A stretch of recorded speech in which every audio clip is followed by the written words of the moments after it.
आगाज़ में जिक्र करेंगे अलकादिर ट्रस्ट करप्शन केस का, जिसमें इमरान खान आज नैब की कंबाइंड इन्वेस्टिगेशन टीम के सामने पेश होने जा रहे हैं।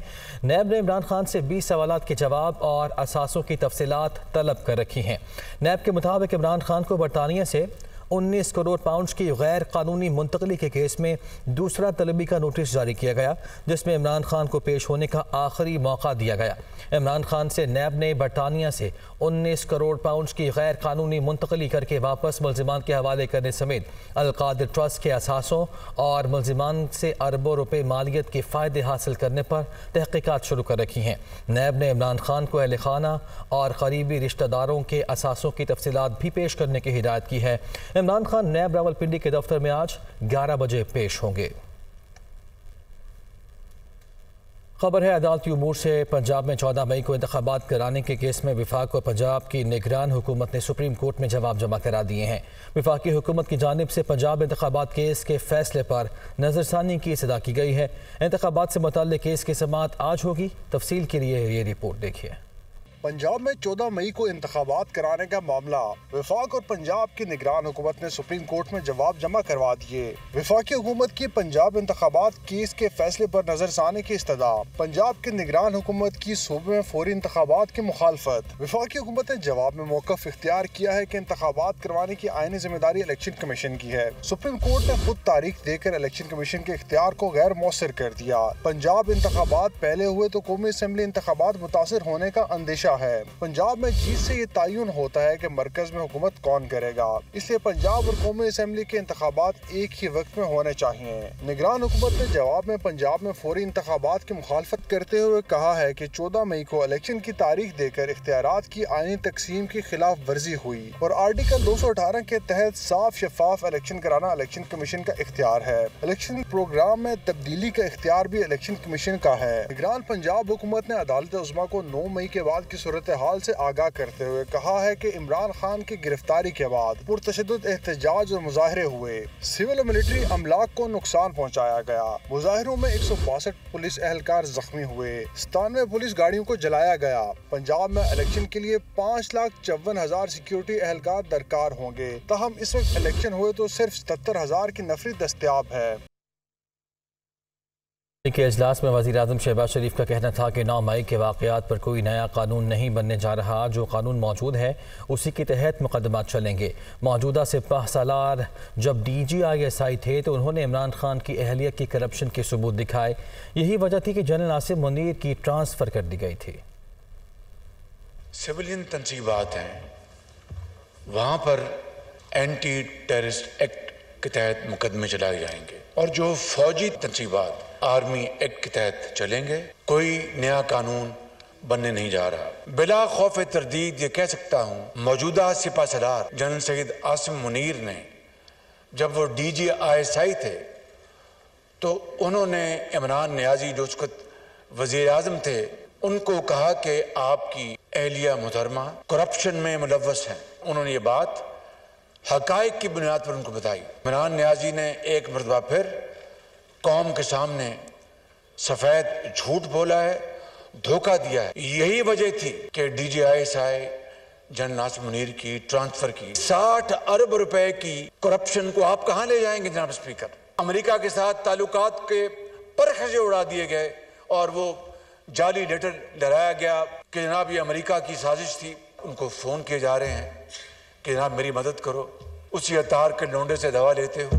इन्होंने जो कुछ किया 9 मई को, उसके बाद मैं समझता हूं कि ये कौम कभी इस दिलखराश वाक़े को कभी नहीं भूलेगी। हमारे दिल में कोई इंतकाम नहीं, कोई वेंडेटा नहीं है। बखुदा मैं आपको बिल्कुल दिल से बात कर रहा हूं, लेकिन जिन्होंने इस कौम के शहीदों और गाजियों की बेरुंदी की है उनको कानून और आइन के कटहरे में खड़ा करना होगा। ख्वाजा आसिफ कहते हैं कि ऑडियो लीक से मुतालिक इंक्वायरी कमीशन बनाया है ताकि असल चेहरों की शनाख्त हो सके, लेकिन PTI ने कमीशन को चैलेंज कर दिया। पहली मरतबा हुआ कि फ़ौजी तनसीबात पर पाकिस्तानियों ने हमला किया। इमरान खान ने मजम्मत करने के लिए 8 रोज़ इंतज़ार किया। वो कौमी असम्बली में इज़हार ख्याल कर रहे थे। जो ऑडियो लीक्स है उनके मुतल्लिक़ एक कमीशन, इंक्वायरी कमीशन बनाया गया, जिनमें सुप्रीम कोर्ट के सीनियर तरीन जो जज हैं, चीफ जस्टिस साहब के बाद और 2 हाई कोर्ट्स के जज, एक इस्लामाबाद के और बलूचिस्तान के, उनके मेंबर बनाएगी। इरादे के साथ उस कमीशन को कायम किया है ताकि दूध का दूध पानी का पानी हो जाए कि ये लोग जो किरदार आपको ऑडियो लीक्स में नज़र आते हैं, उनका जो किरदार जो है एस्टैब्लिश हो कि ये वही लोग हैं। पीटीआई ने जो है उसको चैलेंज कर दिया है, उसकी कॉन्स्टिट्यूशन जो है उस कमीशन का। हमने उस कमीशन में 3 जज ही रखे हैं, कोई यहाँ पे पार्लियामेंट का कोई रुकन जो है उसका मेंबर नहीं है। ये पहली दफ़ा है कि मियांवाली एयर बेस के ऊपर पाकिस्तानियों ने, जो बज़ाहिर पाकिस्तानी है, उन्होंने हमला किया है। वो कहता है मैं कैद में था, मुझे पता ही नहीं कि बाहर क्या हो रहा था। 8-9 दिन उसने इंतजार किया मजम्मत करने के लिए और अभी भी क्वालिफाइड मजम्मत की। पहले अपने घर में ये फैसला कर लें कि ये एजेंसियों का लोग हैं या नहीं।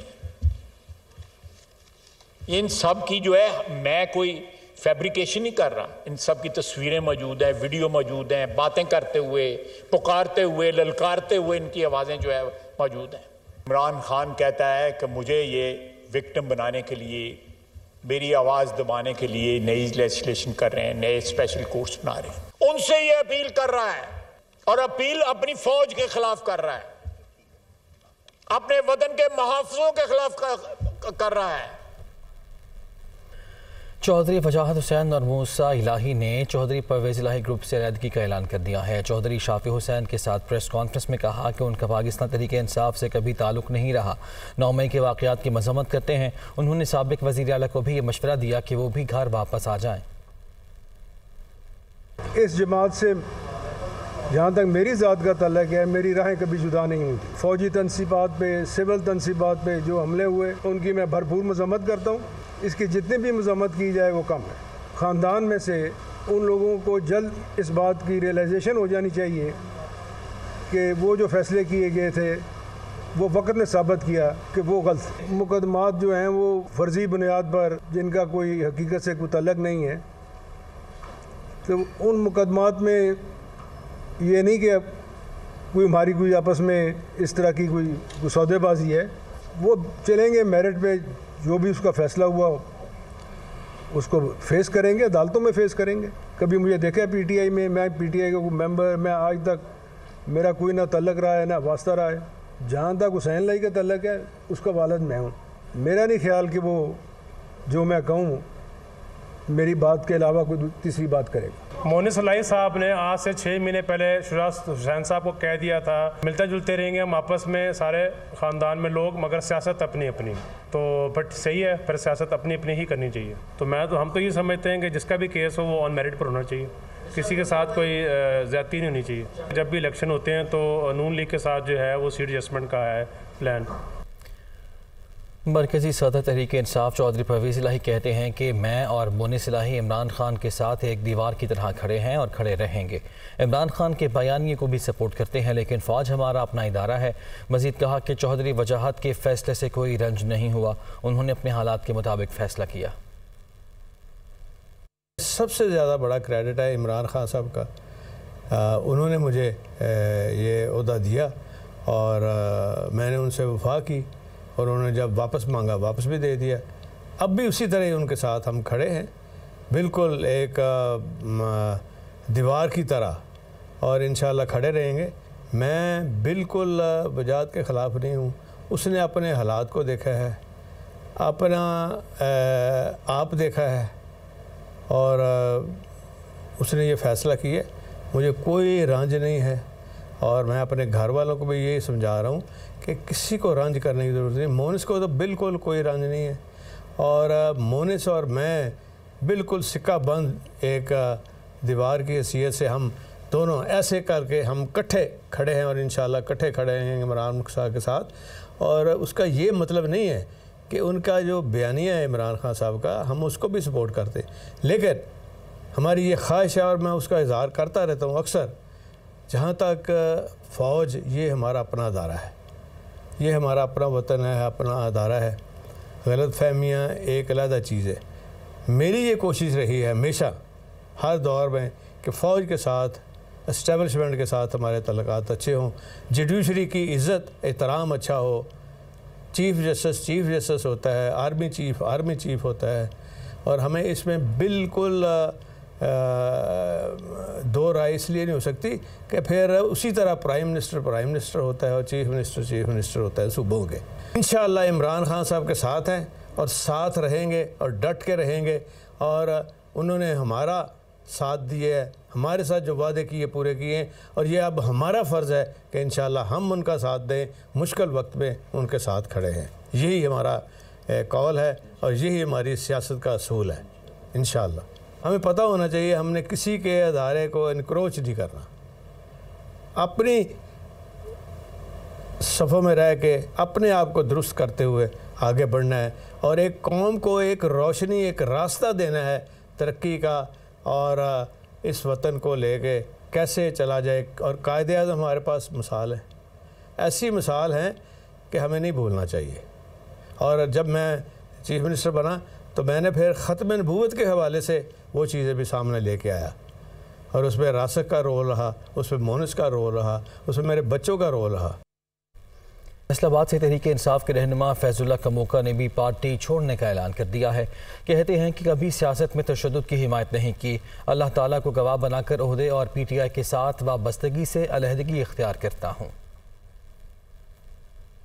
मेरी 23 साल की सियासत में 9 मई से पहले तक मेरे ऊपर कभी एक FIR भी दर्ज नहीं हुई। सबसे पहले मैं अल्लाह को हाज़िर नाज़र जान के उसको गवाह बना के कहता हूँ, किसी इमलाक की तोड़ फोड़ में मैं शामिल नहीं हूँ। मैं अमन पसंद शहरी हूँ। मैंने तो कभी किसी सियासी मुखालफ को भी बुरा भला नहीं कहा। कभी बड़ा गौर फिक्र करके मैं अपनी मर्ज़ी से मैं आज वेस्ट रीजन पंजाब का मैं सदर हूँ PTI का, उससे मैं मुस्ताफ़ी होता हूँ और साथ ही साथ मैं PTI से अलहदगी का ऐलान करता हूँ। ये मेरा ज़ाती फ़ैसला है, किसी किस्म का कोई दबाव, प्रेशर या किसी किस्म का कोई मेरे साथ कोई ऐसी बात नहीं है। साबिक सूबाई वज़ीर मज़हबी अमूर और औक़ाफ़ पंजाब पीर सैयद सैयदुल हसन शाह ने भी तहरीक इंसाफ को खैरबाद कह दिया है। पीर सैयद सैयदुल हसन ने आज़ाद नशिस्ते MPA मुंतखब होकर PTI में शमूलियत इख्तियार की थी। गुजरावाला में प्रेस कॉन्फ्रेंस करते हुए पीर सैयदुल हसन शाह ने कहा कि PTI का हर महाज पर भरपूर साथ दिया। 9 मई को जो वाक़यात रोनुमा हुए उनसे मेरी और मेरे हल्के के आवाम की दिल आज़ारी हुई है। मज़ीद कहा कि ज़फ़रवाल शहदा और गाजियों की ज़मीन है। 9 मई को शहदा की यादगारों और अस्करी इदारों पर हमले किए गए। हमने हमेशा पाक फ़ौज के अफसरान और जवानों को इज़्ज़त व एहतराम दिया है। पीर सैयदुल हसन शाह ने कहा कि पुरतशद्दुद वाक़यात की शदीद मज़म्मत करते हैं। मैं और मेरे हल्के की तहरीक इंसाफ की सियासत से लाताल्लुकी का ऐलान करते हैं। तमाम सियासी जमातें इख्तलाफात भुलाकर मुल्की मफाद से मुताल्लिक सोचें। PTI ने मुल्क भर में आर्टिकल 245 के नफाज को सुप्रीम कोर्ट में चैलेंज कर दिया है। दरख्वास्त में आर्टिकल 245 के नफाज और इसके तहत होने वाले क्रैकडाउन को कलअदम करार देने की सदा की गई है। इस्लामाबाद से रिपोर्ट देखिए। जी अदालतों में ट्रायल बुनियादी हकूक की खिलाफ वर्जी है। आर्टिकल 245 के नफाज के खिलाफ सुप्रीम कोर्ट में दरखास्त दायर। आर्टिकल 245 के तहत होने वाला क्रैकडाउन कलअदम करार देने की इस्तदा। पाकिस्तान तहरीक इंसाफ के रहनुमा उमर अयूब ने बैरिस्टर गोहर के तवस्सुत से आर्टिकल 245 के नफाज के खिलाफ सुप्रीम कोर्ट में दरखास्त दायर कर दी। दरखास्त में मौक़िफ़ अपनाया गया है कि आर्टिकल 245 का इस्तेमाल सियासी मकासद के लिए नहीं किया जा सकता। आर्टिकल 245 का नफाज सियासी मुखालफिन को अफवाज के साथ लड़ाने के लिए है। दरखास्त में कहा गया है कि आइन हर शहरी को शफाफ और मुनसिफाना ट्रायल का हक देता है। तारीख में कभी हजारों सियासी कारकुनों और लीडर्स का फौजी अदालत में ट्रायल नहीं हुआ। ऑडियो लीक्स तहकीकाती कमीशन ने कमीशन की तमाम कार्रवाई पब्लिक करने का ऐलान कर दिया। कमीशन के सरबराह जस्टिस फाइज ईसा कहते हैं कमीशन की कार्रवाई फौजदारी नहीं, तमाम फरीक़ैन के साथ बाइज़्ज़त रवैया इख्तियार किया जाएगा। दूसरी जानिब साबिक़ वज़ीर आज़म इमरान खान ने जुडिशल कमीशन की तश्कील को सुप्रीम कोर्ट में चैलेंज कर दिया है। तफसील के लिए report. Audio leaks, judicial commission का कार्रवाई पब्लिक करने का ऐलान। कमीशन की कार्रवाई के बाकायदा आगाज से कबल इश्तिहार जारी करने की भी हिदायत। हुकूमत से मुकम्मल ऑडियोज रिकॉर्ड और ट्रांसक्रिप्ट 24 मई तक तलब। चेयरमैन PTI इमरान खान ने कमीशन की तश्कील को सुप्रीम कोर्ट में चैलेंज कर दिया। ऑडियो लीक्स तहकीकाती कमीशन का इजलास सुप्रीम कोर्ट में हुआ। कमीशन के सरबराह जस्टिस फायज ईसा ने कहा कि जिन लोगों की गुफ्तगू ऑडियोज में है, इनका मुकम्मल नाम और पता फराहम किया जाए, नंबर और ईमेल पब्लिक किया जाए ताकि कोई भी शख्स कमीशन को मालूमात देना चाहे तो दे सके। जस्टिस काजी फायज ईसा ने कहा, हमने सिर्फ हकाइक तलाश करने हैं, किसी के खिलाफ कार्रवाई नहीं कर। अटॉर्नी जनरल उस्मान मंसूर अवान ने बताया कि कमीशन इंक्वायरी कमीशन एक्ट 2016 के तहत तश्कील दिया गया है। जस्टिस फायज ईसा ने कहा कि कमीशन की तमाम कार्रवाई इस्लामाबाद सुप्रीम कोर्ट में होगी। कोई हसास मामला सामने आया तो इन कैमरा कार्रवाई की दरख्वास्त का जायजा लेंगे। इंक्वायरी कमीशन किसी जज के खिलाफ कोई कार्रवाई नहीं कर रहा। कमीशन सिर्फ हकाइक के तयन के लिए कायम किया गया है। कहा, कमीशन सिर्फ नोटिस जारी करेगा, कोशिश होगी किसी के समन जारी ना हो। ऑडियो लीक्स की तस्दीक के लिए पंजाब फॉरेंसिक एजेंसी से राब्ता किया जा सकता है। चेयरमैन PTI इमरान खान ने सुप्रीम कोर्ट में दायर आईनी दरख्वास्त में मौक़िफ़ अपनाया है कि चीफ जस्टिस पाकिस्तान की इजाज़त के बगैर किसी जज को कमीशन के लिए नामजद नहीं किया जा सकता। सुप्रीम कोर्ट के फोन टैपिंग से मुतल्लिक फैसले के मुताबिक जुडिशल कमीशन बनाया जाए। वकील हनीफ राही की जानिब से भी सुप्रीम कोर्ट में ऑडियो लीक्स कमीशन के क़याम के खिलाफ दरख्वास्त दायर की गई है। इंसदाद दहशतगर्दी अदालत में जिना हाउस जलाओ घिराओ, सरकारी इमलाक को नुकसान पहुँचाने और तोड़ फोड़ के केस की समाअत हुई। अदालत ने डॉक्टर यास्मीन राशिद को ऑडियो ग्रामेटिक और फोटोग्रामेटिक टेस्ट के लिए 3 रोज़ा जिस्मानी रिमांड पर पुलिस के हवाले करने का हुक्म दे दिया। नुमान नूर की रिपोर्ट। जिना हाउस जलाओ घेराव, सरकारी अमलाक को नुकसान पहुंचाने और तोड़ फोड़ का केस। इंसदाद दहशतगर्दी अदालत की जज अबहर गुल ने केस पर समाअत की। अदालती हुक्म पर पुलिस ने PTI रहनुमा डॉक्टर यास्मीन राशिद को पेश किया। दौरान समाअत अदालत ने इस्तिफसार किया कि डॉक्टर साहिबा कैसी हैं आप? डॉक्टर यास्मीन राशिद ने जवाब दिया कि मैं पहले से बेहतर हूँ, मेरा ब्लड प्रेशर कंट्रोल नहीं हो रहा। अदालत ने रिमार्क्स दिए कि फिक्र न करें, आपके साथ इंसाफ होगा। सर्विसेज अस्पताल के डॉक्टर ने डॉक्टर यास्मीन राशिद की डिस्चार्ज और सेहत के हवाले से रिपोर्ट पेश की। प्रोसिक्यूशन ने अदालत से इस्तदा की कि डॉक्टर यास्मीन राशिद का फोटोग्रामेटिक और ऑडियो टेस्ट कराना है। अदालत मुल्जिमा का जिस्मानी रिमांड मंजूर करे। डॉक्टर यास्मीन राशिद का मीडिया से गुफ्तगू में कहना था कि इंसाफ मिलेगा, मैंने किसी को हमला करने का नहीं कहा। आपके पास ऑडियोज हैं जिसमें लोगों को मैं रोक रही हूँ? आपके पास है ना ऑडियोज जिसमें मैं लोगों को रोक रही हूँ? मैं इंतशार पसंद नहीं हूँ और ना कभी इंतशार फैलाया। अदालत ने डॉक्टर यास्मीन राशिद को ऑडियो ग्रामेटिक और फोटोग्रामेटिक टेस्ट के लिए 3 रोज़ा जिस्मानी रिमांड पर पुलिस के हवाले करने का हुक्म दे दिया। अदालत ने 25 मई को डॉक्टर यास्मीन राशिद को अदालत में पेश करने का हुक्म दिया। श्रीनगर में G20 कॉन्फ्रेंस के इनेकाद के खिलाफ कश्मीरियों का दुनिया भर में एहतजाज। इस्लामाबाद में भी कुल जमाती हुर्रियत कॉन्फ्रेंस की कॉल पर एहतजाजी रैलियों का इनेकाद किया गया। तफसील के लिए रिपोर्ट। श्रीनगर में G20 कॉन्फ्रेंस के खिलाफ दुनिया भर में कश्मीरियों का एहतजाज। इस्लामाबाद में भी रैलियां और मुजाहरे। अक़वाम मुत्तहिदा से करारदादों के मुताबिक मसला कश्मीर के हल की अपील। जमाती हुर्रियत कॉन्फ्रेंस की कॉल पर इस्लामाबाद में अक़वाम मुत्तहिदा मुबस्सिर मिशन के सामने एहतजाजी मुजाहरा किया गया। शुरा का कहना था, भारत ने 5 अगस्त के बाद मकबूजा कश्मीर में इंसानी हकूक़ की खिलाफ वर्जियाँ बढ़ा दी हैं। G20 के ड्रामे को कश्मीरी मुस्तरद करते हैं। अक़वाम मुत्तहिदा G20 की जितनी कंट्रीज वहाँ पे आके जो इसको अटेंड कर रहे हैं, तो उनसे ही हमारा सवाल है कि आपकी अपनी रिपोर्ट्स किधर गई और आप खुदारा इस पे जो है वो वहाँ पे अगर आते भी हैं तो कश्मीरियों के हक की बात करें। हुर्रियत रहनुमा यासीन मलिक की एहलिया मिशाल मलिक की ज़ेरे क़यादत भी 0 पॉइंट से प्रेस क्लब तक रैली निकाली गई। मिशाल मलिक का कहना था कि भारत G20 कॉन्फ्रेंस मुनक़्क़द करवा कर मकबूजा कश्मीर में अमन का जाली ड्रामा रचाना चाहता है। कश्मीरी हिंदुस्तान के G20 ड्रामे को मुकम्मल तौर पर मुस्तरद करते हैं। जो हकीकी नुमाइंदे कश्मीर कॉज के, वो तो सारे जेलों के अंदर बंद है और वहाँ पे कर्फ्यू और स्ट्राइक्स चल रही हैं। कोई भी बाहर नहीं निकला, शटर डाउन है, प्रोटेस्ट करते हैं मोदी के खिलाफ, उसके वॉर क्राइम्स, उसकी दहशतगर्द आर्मी के। तो ये दुनिया को अपना रोल प्ले करना है। G20 अगर जाना भी चाहती तो सिर्फ इसलिए जाती कि मसला कश्मीर को हल करने के लिए। मुजाहिरीन ने अक़वाम मुत्तहिदा से मुतालबा किया कि वो कश्मीर को भारतीय छावनी बनाने का नोटिस ले और कश्मीरियों को इस्तिस्वाब राय का हक दिलवाया जाए। इलेक्शन कमीशन ने आम इंतखाबात की तैयारियां शुरू कर दी हैं। इलेक्शन कमीशन ने 2017 की मरदमशुमारी के तहत अगस्त 2022 में होने वाली हल्का बंदियों पर आम इंतखाबात कराने का फैसला किया है। तफसील के लिए रिपोर्ट।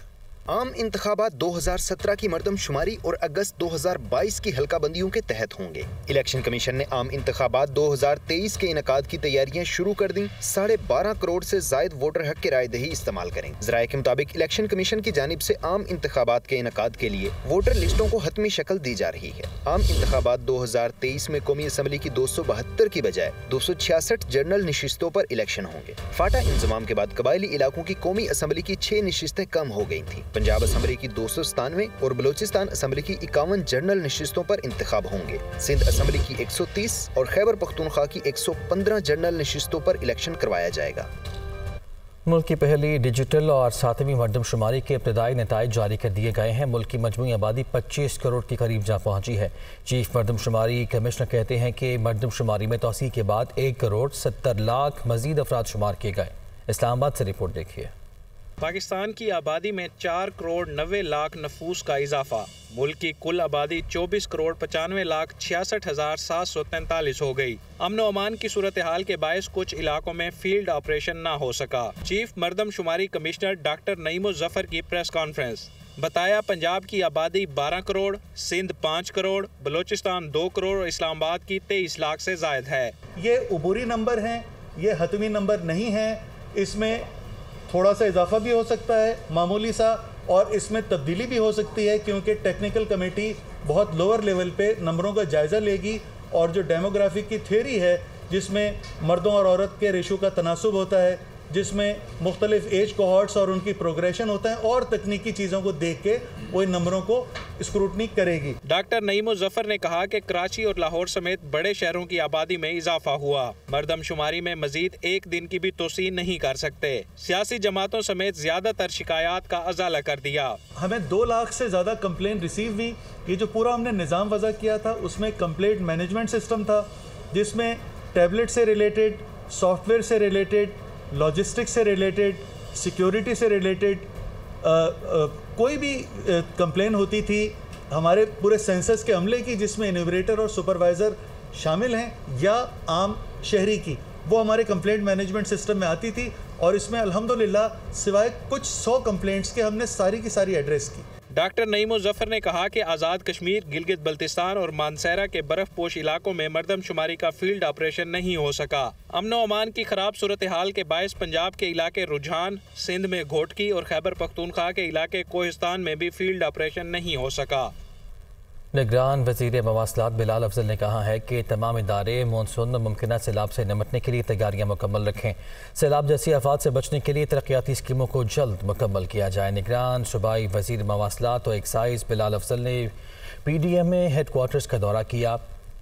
DG PDMA ने मानसून की इंतजामात और मुमकिन सैलाब से मुतालिक ब्रीफिंग दी। निगरान सूबाई वज़ीर मवासलात का कहना था कि हुकूमत आवाम की सहूलत के लिए अमली इक़दाम कर रही है। डिस्ट्रिक्ट डिज़ास्टर मैनेजमेंट कमेटियाँ तमाम सूरत हाल की मॉनिटरिंग जारी रखें। आवाम को सैलाब जैसी आफात से बचाने के लिए तरक्याती स्कीमों को जल्द मुकम्मल किया जाएगा। उन्होंने ये भी कहा कि सैलाबी इलाकों से तजावुज़ात का खात्मा हर सूरत यकीनी बनाया जाए। फ्लड मैनेजमेंट और मानसून प्लान तश्कील दिए जाएँ और दरियाओं के बंदों और पुश्तों को मजबूत बनाने के लिए फौरी तौर पर इक़दामात अमल में लाए जाएँ। खबर है कारोबार की दुनिया से मुतालिक पाकिस्तान स्टॉक एक्सचेंज में 404 पॉइंट्स की कमी हुई है, जबकि रुपए के मुकाबले में डॉलर की कीमत में इजाफा रिकॉर्ड किया गया। दूसरी जानिब मकामी मार्केट में सोने की फ़ी-तोला कीमत में 2000 रुपये का इजाफा हुआ है। कारोबारी हफ्ते के पहले रोज पाकिस्तान स्टॉक एक्सचेंज में सरमायाकारों की जानिब से हस्सस की फरोख्त का रुझान रहा। यही वजह है कि इख्तिताम पर मार्केट 404 पॉइंट्स कमी के बाद 100 इंडेक्स 41,195 पॉइंट्स की सतह पर बंद हुआ। स्टॉक तज्जियाकारों के मुताबिक बिगड़ती सियासी और माशी सूरत हाल के असरात स्टॉक मार्केट पर नुमाया हो रहे हैं। यही वजह है कि इन्वेस्टर्स स्टॉक मार्केट में नया सरमाया लगाने के बजाय हस्सस की फरोख्त में ज्यादा दिलचस्पी ले रहे हैं। दूसरी जानिब डॉलर के मुकाबले रुपए की कदर में कमी रिकॉर्ड की गई। इंटरबैंक में डॉलर 73 पैसे के इजाफे से 286 रुपए 55 पैसे पर बंद हुआ। इंटरबैंक की तरह ओपन मार्केट में भी डॉलर के रेट बढ़ गए। ओपन मार्केट में डॉलर 5 रुपए इजाफे से 306 रुपए पर फरोख्त हुआ। माशी तज्जियाकारों के मुताबिक गिरती बरामदात और कर्ज सूद की अदायगियों के बाइस ज़र मुबादला ज़खायर में कमी हो रही है। यही वजह है कि रुपए के मुकाबले डॉलर की कीमत में इजाफा हुआ। डॉलर की कीमत में इजाफे के असरात सोने की कीमत पर भी नजर आए। मकामी मार्केट में सोने की फी-तोला कीमत 2000 रुपए इजाफे से 2,37,300 रुपए तक पहुँच गई। रुक करते हैं शहर कायदगंज के तमाम अजला में यूसी चेयरमैन और वाइस चेयरमैनों समेत मजमूई तौर पर 1359 नौमंतखब बल्दियाती नुमाइंदों ने हल्फ उठा लिया है। गिरफ्तारी के खदशे के पेश नज़र तहरीक इंसाफ के बाद नुमाइंदे शरीक नहीं हुए। कराची के तमाम अजला में नौमंतखब बल्दियाती नुमाइंदों की हल्फ बर्दारी की तकरीब हुई। पीपल्स पार्टी, जमात इस्लामी और तहरीक इंसाफ समेत मुख्तलिफ जमातों के कामयाब उम्मीदवारों ने हल्फ उठा लिया। 81 मुंतखब नुमाइंदे अपने ओहदों का हल्फ नहीं उठा सके। ज़िला मलीद में 12, कोरंगी में 16, ज़िला जनूबी में 10, गरबी में 3, वस्ती में 16 मुंतखब नुमाइंदे गैर हाजिर रहे। ज़िला शर्की के 252 में से 237, ज़िला किमानी के 192 मुंतखब नुमाइंदों में से 183 ने हल्फ लिया।